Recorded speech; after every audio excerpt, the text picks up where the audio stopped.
Thank you so much for joining us today for our webinar on our report on family benefits in America. I'm Leah Sargent. I'm a senior policy analyst at the Niskanen Center, and we'll be starting in just a few minutes as people trickle into Zoom, but we're really excited to have you join us today. Throughout the webinar, if you have a question in mind for Josh, you can use the Q&A buttons at the bottom to submit your questions, and we'll be reading out a selection of them at the end.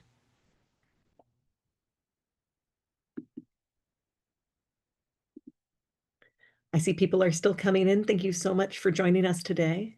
We'll be beginning in just a minute. And in the meantime, thank you for joining us for our webinar on family benefits in America.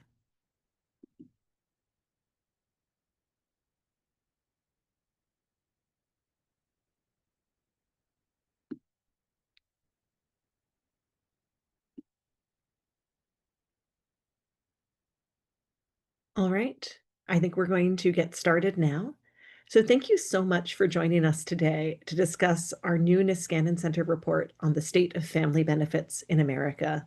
I'm Leah Sargent. I'm a senior policy analyst in family economic security. And I'm delighted to be here with Josh McCabe, the director of social policy at Niskanen.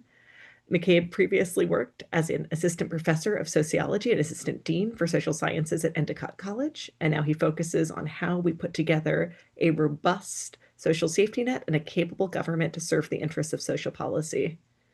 At Niskanen, we focus on the interdependence of the private and public sector. What we want to see is room for innovation paired with robust state capacity. A strong social insurance program gives us room to take a chance on innovation and weather the bumps that come with growth. We aim to see a dynamic market economy and effective government work together to promote a free and just society.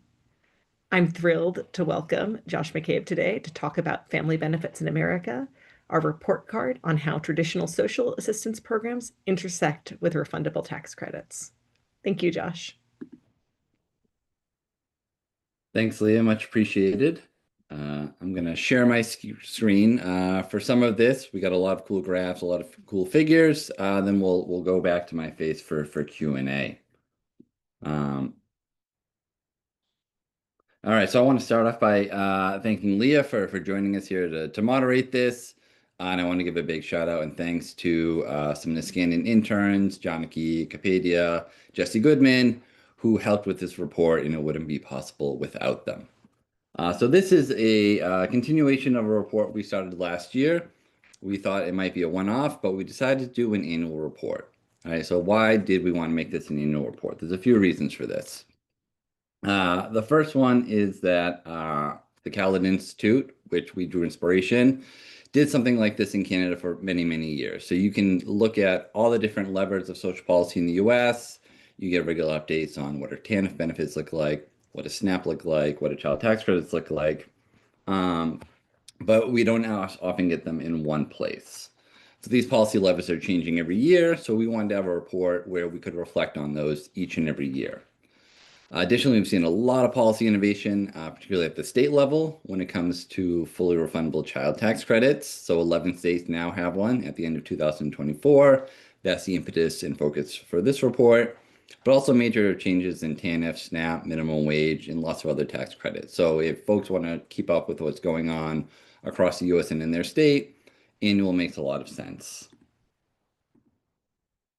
At the same time, we want to reflect various family earnings expectations across different states. So minimum wage looks very different in New Jersey versus New Mexico. And EITCs look very different. We also want to reflect as states move up, what is a sort of upwardly mobile expectation look like? What does it look like when you make median wages? Again, those look very different from New Mexico to New Jersey. So we want to make sure we reflect that each and every year. I think most importantly, we wanted to look at the cumulative impacts of these different families or different policies on families. So if you're receiving TANF, you're very likely receiving SNAP. Your state EITC is topping off your federal EITC. Increasing your earnings could also mean losing SNAP and EITC. So families aren't just dealing with one of these policies, they're dealing with multiple policies at the same time. So there's lots of reports out there that look at these in isolation, but families are dealing with them at the same time. So we want to make sure we want to reflect that in here. So for today, we're going to walk through the 6 basic programs we examined, explain how we did or did not look at different families when we modeled the hypothetical families. We're going to show this year's finding for benefit levels and implicit marginal tax rates, right? We want to look not only how families are doing at a point in time, but what happens if they work hard, they play by the rules, and they move up the ladder. And then we'll finish up with some state tables where you can demonstrate how you can look at your particular state and key takeaways for state as well as federal policymakers and advocates. Because this is sort of a patchwork system, some are going to be federal, some are going to be state. There's going to be different advice for different folks in this space. All right, so what are the programs that we're looking at? On the social assistance side, right, the primary rationale for these programs is to provide income support when there's a substantial earnings loss. So the 2 main programs that we have for this are TANF, Temporary Assistance to Needy Families, and SNAP. And families are going to receive often both at the same time, but they are very distinct program. Both are administered at the state level. TANF has a bit more leeway than SNAP when states are dealing with it. So TANF, what we traditionally think of as welfare, the median TANF benefit for a single parent with 1 child last year was $445 a month. A lot of variation here, though. Maximum TANF benefit for a single parent go as high as over $1,000 a month in New Hampshire to as little as $162 a month in Arkansas. In these cases, benefits typically phase out very quickly. The idea is that it's to support you when you're out of work. So as parents move into work, they phase out pretty fast. One thing to think about that we don't cover in this report, but folks should think about is how these benefits are set each year. And I think New Hampshire and Arkansas are 2 really good examples here. In New Hampshire, it's indexed to 60% of the federal poverty level. So you see an automatic adjustment each year. Other states use basic inflation adjustments so that it doesn't get eroded by inflation year after year. Arkansas is an example where it was set at $162 a month in nominal terms. It has been that way for several years, but that $162 a month is worth less in real dollars year after year. So it's actually shrinking over time. So one thing to think about from year to year is whether you're adjusting these benefits regularly or automatically, or whether the number looks the same and it's actually shrinking over time. SNAP, formerly called food stamps, the maximum benefit for a single parent with 1 child is about $536 a month. And this one tends to phase out a bit more moderately. Phase outs are going to range from 24% to 36%. In some cases, we actually see benefit cliffs where earning $1 more, you can lose all of your SNAP benefits and potentially even be worse off. So there's a lot of variation across states. They often use broad-based categorical eligibility to extend the runway at which benefits phase out. This can help reduce cliffs, but it also keeps some of these cliffs there as well. So we see a lot of variation with 17 states still use 130% of the federal poverty line as the gross income limit. Another 22 use the maximum 200% of the federal poverty line, and 11 states are somewhere in between there.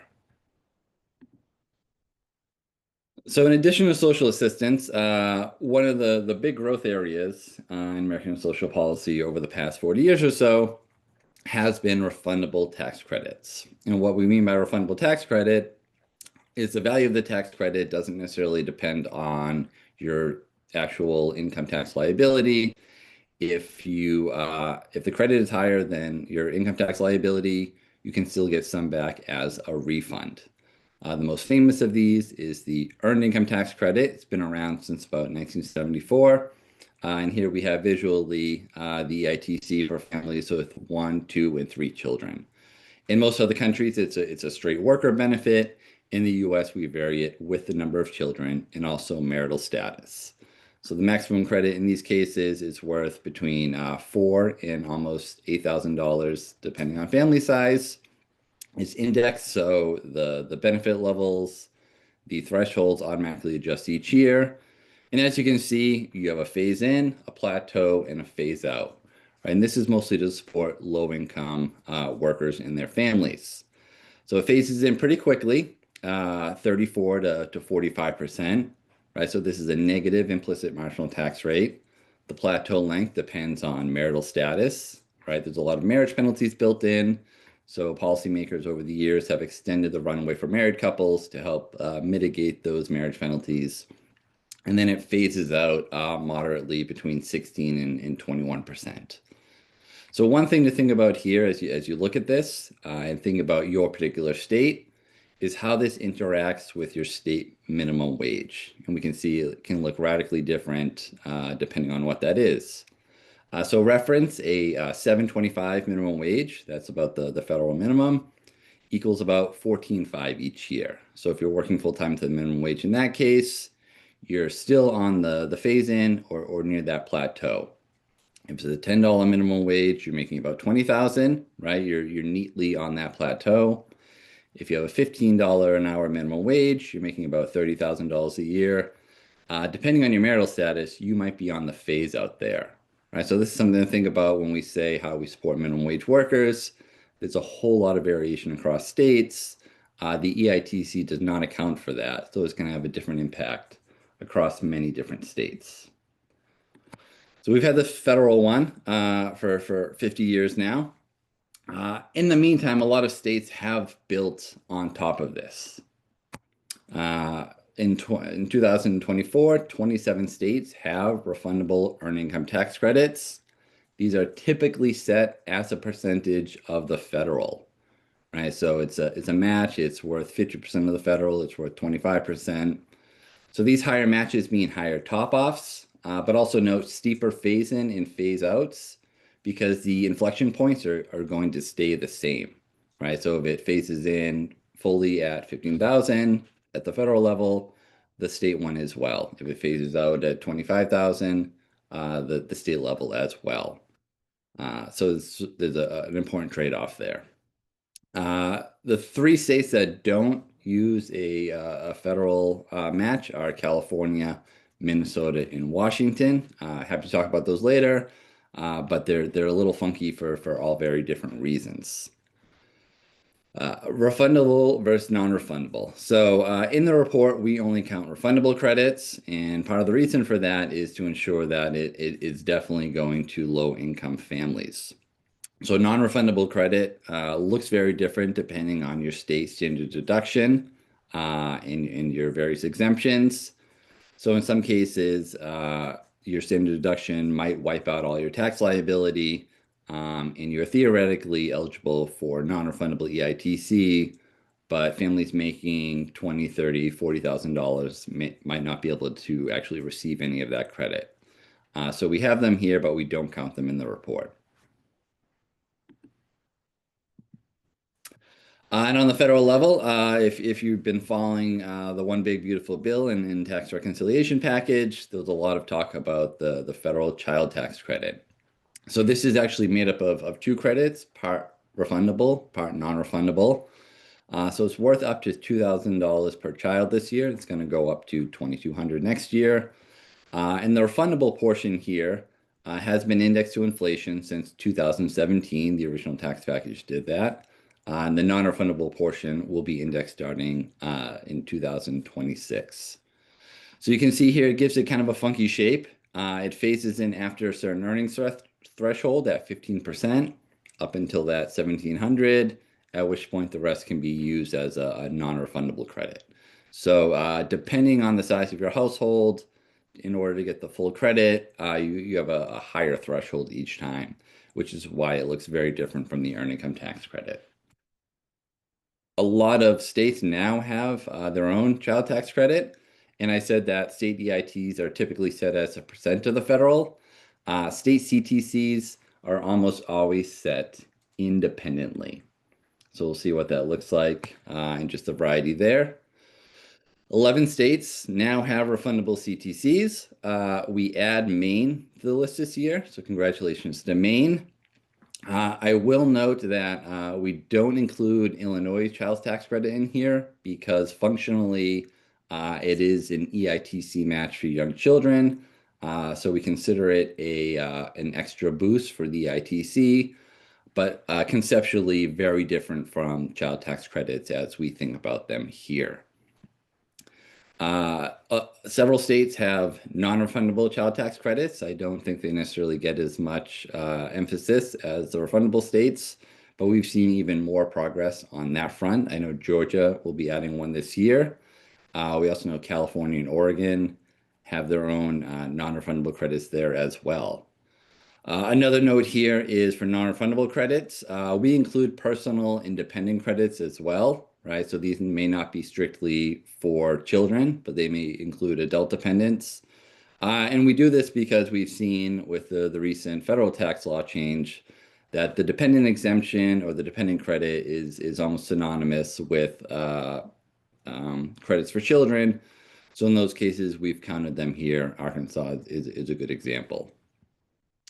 There's several states that don't have any sort of CTC at all, but going back to my previous statement, most of these states that have an income tax but not a child tax credit almost always have a personal or dependent exemption that includes children. I think Connecticut might be the sole exception, but that'll change next year as they've recently introduced a refundable child tax credit as well.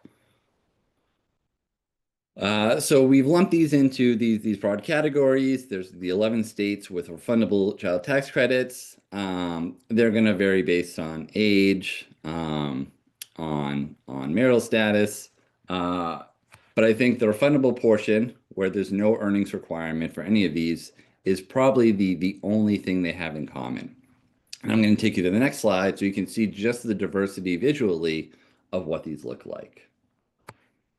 Right, these are your state refundable CTCs. I love seeing this figure get more crowded each year. It might be a little bit hard to read this year. There's 11 now. Colorado, I included the family affordability tax credit, which is a top off to their existing child tax credit. It depends year to year. It's there this year because it was the budget surplus. It may not be there next year or the year after.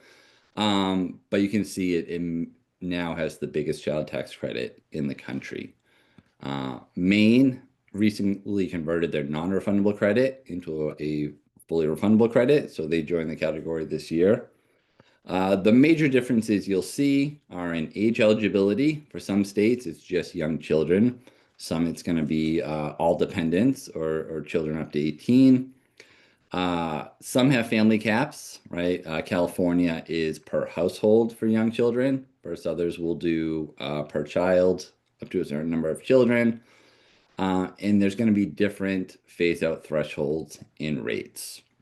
So the two far ends here are Maryland, which their $500 credit goes to zero as soon as the family earns $15,001, right? It's an interesting example of a benefit cliff, which I believe they've addressed this year. So we'll see that change in a future analysis. To Massachusetts, which is the only truly universal credit in the whole country, whether you make $0, $50,000, $200,000, $400,000, each and every child who meets the age eligibility requirements gets that $440 credit in the Bay State. Something else to note here, in the same way we did it for the earned income tax credit, I want you, it's very busy, but try to take a look at how these interact with minimum wage at certain levels. Again, about $15,000 for the federal minimum wage, about $30,000 for $15 an hour minimum wage. So you'll see in some cases, particularly at the end there's certain states where if you're working full-time minimum wage, you're receiving a full credit. Massachusetts is a good example.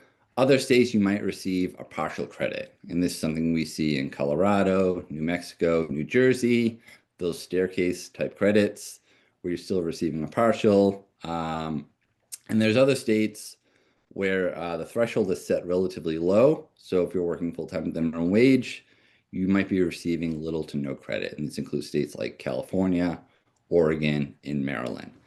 So this is part of the reason why we want to measure family incomes at these different thresholds, because you can see in different states, not everyone's going to be eligible for the child tax credit once they get above zero earnings. There's a lot of variation here.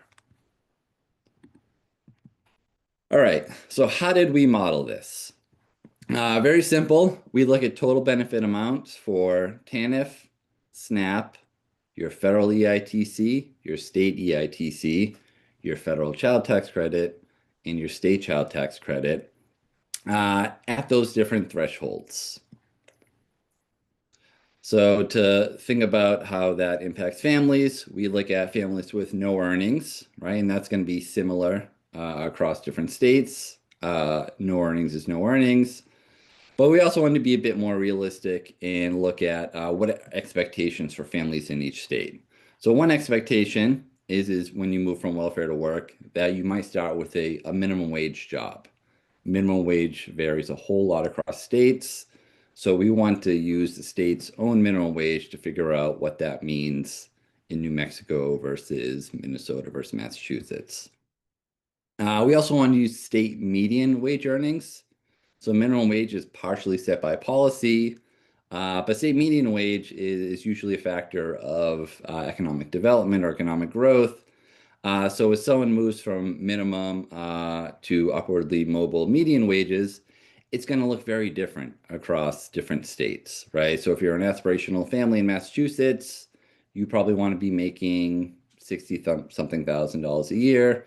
Aspirational in New Mexico is going to look a little bit different just because in generally incomes are lower in that state.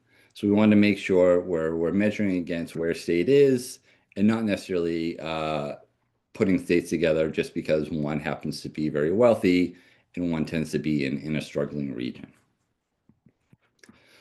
Several other simplifying assumptions. We look at two family types, single family with one young child and a married couple with two young children. Really important to note here that we have varied this on marital status, but also number of children. So as we look at these two model families, we can't necessarily attribute any differences to the fact that they're married or unmarried, or that they have one child or two child. You really want to go in and dig and sort of take apart each one to figure out why they vary across these different policies. Again, some policies, they're going to vary based on marital status. Some policies, they're going to vary based on number of children. So this is sort of a starting point for you to go in to look at your state and saying, you know, why are these disparities? What can we do to close these gaps? What does it look like for a married couple with one children, for a single parent with two children? This is all just a starting point. Other simplifying assumptions include we assume just wage income, that you don't have sort of a trust fund somewhere. We assume no elderly disabled members in the household. We assume no child care costs. We assume basic rental costs. A lot more there in the report. We also don't model other potential programs like child care or housing subsidies. We don't model taxes. All these things are going to factor into it, but we just wanted sort of a simple parsimonious starting point for this. All right, what does this look like across these different family types? The two things we're really interested in is the cumulative benefits for families, right? Not only from these various programs, but also from earnings, and what happens when families move from welfare to minimum wage work and minimum wage work to median wage work. So here we have the income breakdown for a single parent with one child. I realize these are a bit hard to see, but blue is basically earnings. Yellow and red is social assistance, that's TANF and SNAP. Purple and pink are child tax credits, and the two greens are earned income tax credit. So note that the federal poverty line for a family of two is about 20,440. So we look across the states, and this gets us to about 60% of the federal poverty line to just below the federal poverty line. I believe that's New Mexico and California. If we use supplemental poverty or other relative poverty measures, these are going to look very different. So we went with federal poverty measure just as a simple baseline. Note that minimum and median wage earnings vary considerably as well, right? So if you're aspirational, you want to make median wage in New Mexico, that's going to look very different from New York. And again, that's something probably for the most part beyond social policy scope. One thing to think about is how you set your minimum wage. We know from this idea of a CATS index that there's minimum wages that can be too low, but there's also minimum wages that can be too high. And a lot of that is influenced by what the median wage in your particular state is. So it's not unlimited, but I think here there's less room for social policy. I want to bring your attention in this one to Colorado versus Vermont. So one of the reasons we want to break it down by income source is that states have a lot of ability to help families through tax credits, through TANF, through social assistance, and that's going to vary where your income comes from. So in Colorado versus Vermont, we see very similar levels for the families with no earnings, but very, very different sources, right? In Colorado, more of it's going to come from the state's child tax credit, less of it's going to come from TANF, and we'll come back to what that means for families. This is similar breakdown for that family of four, a married couple with two children. And in this case, the federal poverty level is about 31.2 for a family of four. So in these cases, it varies from about 2/3 of the federal poverty line to just below that. And once again, I want to bring your attention this time to California versus Colorado. Again, similar levels for the poorest families, but very, very different sources, right? California relies a lot more on TANF. Colorado's relying a lot more on child tax credits. We're going to see on the next slide that this has really important implications for potentially minimizing barriers for those moving from welfare to work, right? Those programs have two very different implicit marginal tax rates when moving into work. So here it is. On the left, you'll see for a single parent with one child. In blue, when they move from no earnings to minimum wage. In the green, when they move from minimum wage to median wage. And on the right, for the married parents with two children. Again, I want to emphasize that we model two different families that differ on two different dimensions, marital status and number of children. So we don't go into the report, but we want to make clear that the number of children explains more of the difference between left and right than marital status in these cases. Both have important explanatory power, but most of the policies we look at is the number of children that varies, that influences the difference between the left and the right. So important takeaways here include looking at families moving from welfare to work. They now, in most states, face a relatively low implicit marginal tax rate, right? Below 20% in most cases.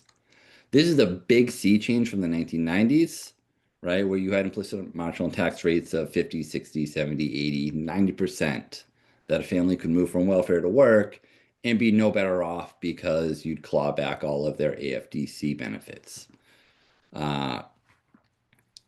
Also want to bring note here to look at that difference that the source of income makes to California and Colorado.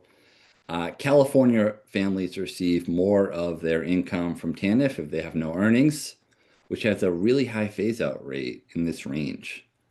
Colorado families receive more from their state child tax credit, which has a really low phase-out rate in this range.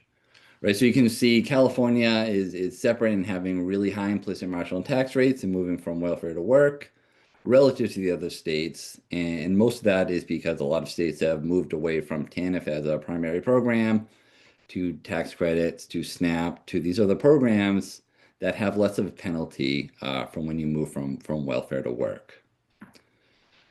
We also want to look at those green bars. Those tend to be relatively high. In most cases, they're higher than when families move from welfare to work. And these are the bars looking at moving from minimum wage to median wage. So we see one big issue here is that we've gotten rid of that poverty trap at the bottom, and we now have what some folks have called a just above poverty trap. And the main reasons here are federal EITC, state EITC, and SNAP. They tend to be phasing out in these ranges at the same time, right? So I think for a long time, EITC was the go-to policy choice, but we're seeing some of the consequences of shifting the EITC to reduce implicit marginal tax rates on the move from welfare to work, right? For the EITC, it's negative, so it's actually a work subsidy, but you have to phase out the EITC at some point, and we see some unintended consequences there. So one of the things I really like about this report is we have a nice appendix where you can look at the breakdown in your state. So we have state tables for all 11. I'm using Massachusetts here because I'm a proud resident of the Commonwealth. But you can look at how much a family might receive from each of these programs at no income, minimum wage, median wage. And you can look at each program's contribution to implicit marginal tax rates, right? So we know moving from welfare to work, TANF has a high one, but we see a lot of that is offset by earned income tax credits. So I really encourage you to get a holistic understanding by looking at your own state. All right, so what are the key lessons here? There's a lot of information in there for a lot of different families policies. One thing to keep in mind is that some of these policies are under state control and some are under federal control. So in some cases, you can talk to your state policymaker to do something. In other cases, your state policymaker might want to talk to your federal representative to do something. But there's sort of 5 key ones that I want to emphasize here before we move on to Q&A. The first one is really to think about TANF benefits in conjunction with SNAP and particularly state child tax credit can help right-size TANF generosity, right? The idea is you probably want TANF to keep families from falling into poverty, but TANF has those steep phase-out rates. SNAP doesn't, CTC doesn't, but families are potentially receiving all of these. So oftentimes we think of SNAP in isolation, CTC in isolation, but I really think we should be thinking about all 3. So we want to get families above the poverty level, but we don't just have TANF to do that. We also have SNAP and CTC. So you want to be thinking about all 3, right-sizing TANF, not necessarily maximizing any one of them, but seeing how they work in conjunction with each other. In some cases, TANF might be too low in some states, but it also potentially could be too high, right? And you might want to shift it to another policy that doesn't have some of these negative side effects we see with TANF. I like to give the example of Canada. Up in Canada, they had a similar issue where they had provincial social assistance programs. They had a federal child tax credit. And what they did was have this movement to take children off of welfare. And what that really just meant was shrinking the provincial social assistance and making up for it with a larger federal child tax credit there. And this reduced barriers from welfare to work in Canada without making families any worse off. It just changed the source of that income.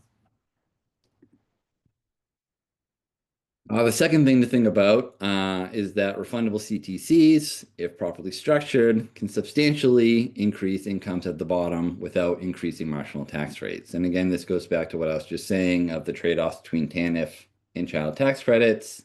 Refundable CTCs are a bit more expensive, but they can really help a lot there.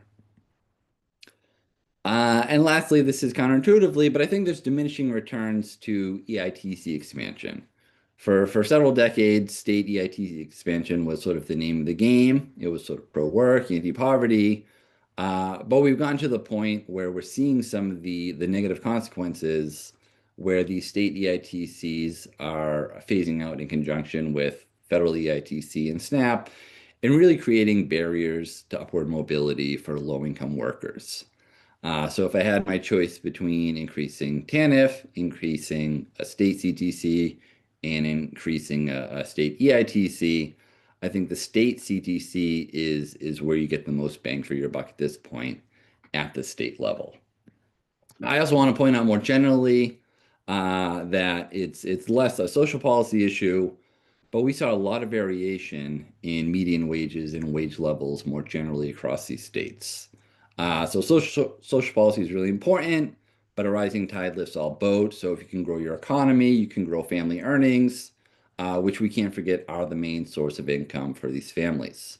So generous social policy will help you when you're down and on your luck, but a strong and stable employment and growing economy is really crucial for families more broadly.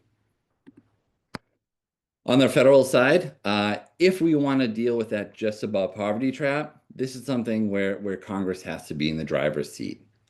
States can do some of that by moving away from state EITCs to other social policies. But if you really want to reduce those work barriers for upwardly mobile working families, it's going to require some EITC and SNAP reforms at the federal level. And these are the implicit marginal tax rates I mentioned of 50 to 70.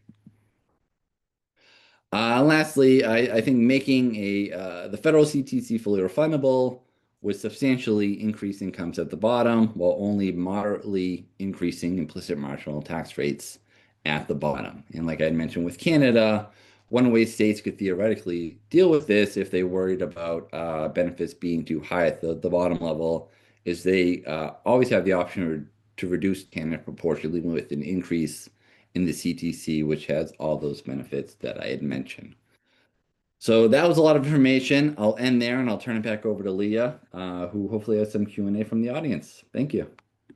Thank you so much, Josh. And please remember, everyone, you can submit your Q&A directly through the bottom of your screen using the Q&A button. We've got two just kind of technical or clarifying questions to start off with. One attendee wants to know how you were determining the median wage per state, what your data source was. Yeah, so that one we went with BLS data, which has median wages, median hourly wage. In this case, we to make it comparable to the minimum wage, we went with hourly wage, and the assumption that a full-time job is about 2,000 hours per year. So there could be a different variation if you look at 30 hours a week, or 52 weeks per year. But in that case, it's median times 2,000. And then we have another question from someone who just wants you to walk back through what IMTR is. The acronym went by a little fast. My apologies. I'm often, I use too many acronyms. By IMTR, we mean implicit marginal tax rate, right? So this is the idea. It's also called effective marginal tax rate of how much you lose or gain in benefits. In this case, as you move from no earnings to minimum wage to median wage. And then one other question, let's see. This is a question from Rachel Wick. She says, we've had a number of guaranteed income pilots in California. Is there a way that that data from those pilots could contribute to this analysis? I think it can be helpful when we really look at the details of these different state pilots. So, there's been dozens of pilots in the last few years, and they're all called guaranteed income. And in some cases, it really is you get this income no matter what. In other cases, we've seen it phases out. I think in all cases, we've seen initially to be eligible for the pilot, you have to have income below a certain threshold. So you're only looking at sort of a subset of families. So I think they can be useful in the aggregate, looking at this broader literature of what do they all say overall. But I tend to take any given study with a grain of salt, whether that's looking at the positive impacts from extra money or the impacts on employment in a given situation. I think this is really important, particularly over the last few years, where a lot of these pilots took place during COVID, right? Where you got a really weird economy, a weird labor market for a hot minute there. They can be helpful, um, but as we assess the impact of these various policies, I think research should really focus on these child tax credits that have been coming down the pipeline for the past few years to assess what impact that might have had on families before and after those changes. I'd like to give a final call for questions because we're aiming to get you out before quarter of, so you have a brief stretch break before your next meeting. But I have one, Josh. A lot of this is framed around how state policies interact with existing federal policy and where federal policy could be cleaned up a little bit to make those interactions easier. How should states think about developing a safety net that's robust against changes in federal policy? Or is that not the right way for them to be thinking? Should they just adjust and correct as federal policy changes? Yeah, I think we've seen sort of mixed on how states adjust to federal policy changes. So, in the wake of the 2017 tax changes, a lot of states have been conforming to the federal tax code using federal personal exemptions for dependents. And we saw a lot of states move to their own separate child tax credit or dependent tax credit in those cases, sometimes refundable, sometimes non-refundable. So I think if there's a big tax package, we tend to see states react accordingly and adjust accordingly. I don't think that's necessarily the case for things like the earned income tax credit, where you have state matches. And we've seen over time, states, because they're pegged to the federal, have become a little bit out of whack, right? That you have a federal match as your earnings rise, right? A minimum wage worker was on the plateau, and now they're in the phase out range. Um, or we see these creeping implicit marginal tax rates on those minimum to median wage workers. So that's where it's a little bit tricky, and it may be harder to do a straight federal match to any state policy because you have to be watching it all the time. So unless it's a big bang change, I think states are pretty good at adjusting. When it's that sort of slow change over time, what political scientists call policy drift can happen, and states are not as good as reacting to those changes. Thank you so much. And thank you to all our attendees for joining us today and for your questions. You can find the full report at niskanencenter.org, where you can also sign up to follow the social policy team and the other work we do on the social benefit programs, on housing, on medicine, and all the ways we try and form a free, just, vibrant society for all. Thank you all so much for joining us today.